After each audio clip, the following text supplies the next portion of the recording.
तो हेलो दोस्तों, आप सभी का स्वागत है अनवर 360 व्लॉग में। तो आज मैं गौरी लोक नाट्य के बारे में आपको बताना चाहूँगा बिना देरी किए हुए। आपके पास लिखा हुआ होगा वैसे, बस रिवीजन करने में क्या ही जाता है। यह लोकनाट्य शिव व भस्मासुर की कथा पर आधारित है, आप सभी को पता है। गौरी से हास्य क्या होता है, यहाँ गौरी लोकनाट्य है ना, गौरी से हास्य क्या होता है, पार्वती। गौरी से हास्य पार्वती है। यह भील जनजाति की नृत्य नाटिका है। जो गौरी है इससे हास्य पार्वती है और यह भील जनजाति की नृत्य नाटिका है। और गौरी भील जनजाति का नृत्य भी होता है दोस्तों। गेर गौरी युद्ध द्विचक्री हाथी मना नेजा घूमरा आप लोगों ने पढ़ा होगा। तो गौरी भील जनजाति का नृत्य भी है, बट यहाँ पर गौरी से हास्य पार्वती है। यह भील जनजाति की नृत्य नाटिका है। यह धार्मिक प्रकृति का लोकनाट्य है, मतलब धार्मिक प्रकृति का है ना, ठीक है। तो धर्म से संबंधित है, ठीक है। अन्य नाम क्या है इसके, मेरू नाट्य, लोकनाट्यों का मेरू नाट्य, आदि लोकनाट्य, राई नृत्य, राजस्थान का प्राचीनतम लोकनाट्य।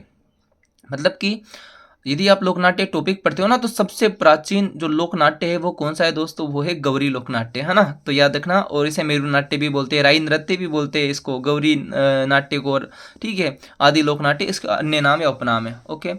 उसके अलावा दोस्तों इसका आयोजन कब होता है, तो भाद्रपद कृष्ण एकम से आश्विन कृष्ण दशमी तक। तो मतलब कि कृष्ण एकम से स्टार्ट होता है, भाद्रपद कृष्ण एकम से अश्विन कृष्ण दशमी तक। तो कितने दिन हो गया, लगभग 40 दिन तक चला, एक महीना।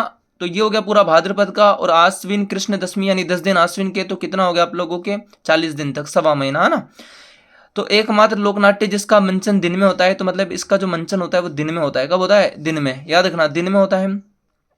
सर्वाधिक समय तक चलने वाला लोकनाट्य है।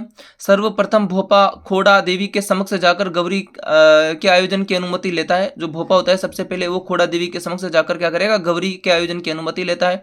उसके पश्चात गौरी के पात्रों की वेशभूषा तैयार की जाती है। जो भी गौरी के पात्र उनकी वेशभूषा तैयार की जाती है। गौरी का आयोजन जिस गाँव में होता है दोस्तों, तो संबंधित गाँव संपूर्ण खर्च वहन करता है। जैसे मान लीजिए मेरा गाँव गोलाना है और मेरे गाँव गोलाना के अंदर गौरी का आयोजन होगा, तो सारे के सारे गाँव वाले मिलकर इसका खर्च वहन करेंगे। गौरी के आयोजन के दौरान पात्रों द्वारा मांस, मदिरा, स्त्री गमन व हरी सब्जियों का सेवन नहीं किया जाता, ये भी याद रखना। उसके अलावा दोस्तों प्रमुख पात्र है जैसे कि राई, राई यानी पार्वती। राई जो होगा वो पार्वती का किरदार निभाएगा। उसके अलावा बुढ़िया या इसको पुरिया भी बोलते हैं, शिव जी का, है ना। झामटिया कविताएं करने वाला, कविताएं यानी कि सिंगर जो मालिक तरीके से सिंगिंग करने वाला झामटिया होगा। कुटकुटिया मुख्य सूत्रधार यानी कि ये मेन लीडिंग एक्टर होगा, ठीक है। खुड़खुड़िया हाथ से फूट डालने वाला, जैसे कपिल शर्मा होता है या बीच बीच में कॉमेडी करने वाले होते हैं ना, वो खुड़खुड़िया। जोनी लेवर का नाम सुना होगा, वही। खेलार, खेलार यानी गौरी के पात्र जितने भी होते हैं वो सब खेलार कहलाते हैं। क्या कहलाते हैं, खेलार। उसके अलावा गौरी लोकनाट्य में 4 प्रकार के पात्र होते हैं, मानव, दानव, पशु, देवता। मानव, दानव और पशु देवता, ये 4 प्रकार के पात्र होते हैं। उसके अलावा दोस्तों गौरी लोकनाट्य के दौरान मनोरंजन के लिए कुछ लघु नाटिकाओं का मंचन किया जाता है। लघु नाटिकाएं छोटे छोटे नाटक होते हैं जिससे अच्छा लगता है, जैसे कि गोमा मीणा, कालू कीर, मियाँ मिन्यावड़ और शेर स्वर की लड़ाई, भडलिया भूत। ये छोटे छोटे नाटक होते हैं जिनसे मनोरंजन करते हैं वहाँ के लोग। और उसके अलावा दोस्तों बलावन और धड़ावन का संबंध गौरी लोकनाट्य से है। प्रसिद्ध लोकनाट्य पशु गायत्री का मंचन इसी लोकनाट्य के तहत किया जाता है। मतलब ये प्रसिद्ध नाटक है पशु गायत्री, इसका मंचन इसी लोकनाट्य के तहत किया जाता है। कौन से लोकनाट्य के तहत, गौरी लोकनाट्य के, जो कि राजस्थान का सबसे प्राचीन लोकनाट्य है।